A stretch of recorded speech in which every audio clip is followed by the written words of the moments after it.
Meurtris, les habitants tentent de se relever. Lundi, 2 missiles russes ont frappé ce quartier de Dnipro. Le premier a touché une usine désaffectée. Le deuxième est tombé juste à côté, 10 secondes plus tard, creusant un cratère de plusieurs mètres de profondeur. Un bus qui circulait a été soufflé. Le conducteur aurait des éclats d'obus dans les poumons. Il y avait aussi des passagers dans le bus, mais ils sont blessés moins gravement. En quelques heures, une pluie de missiles. 83 auraient été tirés du nord au sud.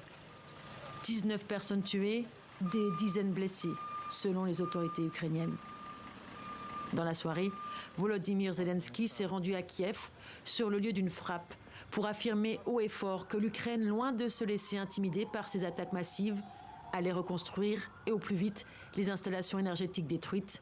Il promet aussi de mener le combat sans répit. Et maintenant, les occupants ne peuvent pas s'opposer à nous sur le champ de bataille. Et c'est pourquoi ils ont recours à cette terreur. Eh bien, rendons le champ de bataille encore plus douloureux pour l'ennemi. La guerre des mots aussi, aux Nations Unies cette fois-ci. Les pays membres étaient réunis à New York pour débattre en urgence de l'annexion de régions ukrainiennes par Moscou. Mais ce sont les frappes meurtrières qui ont monopolisé la séance dans une ambiance électrique. La Russie a encore une fois prouvé qu'elle était un État terroriste que l'on doit dissuader de la plus forte des manières.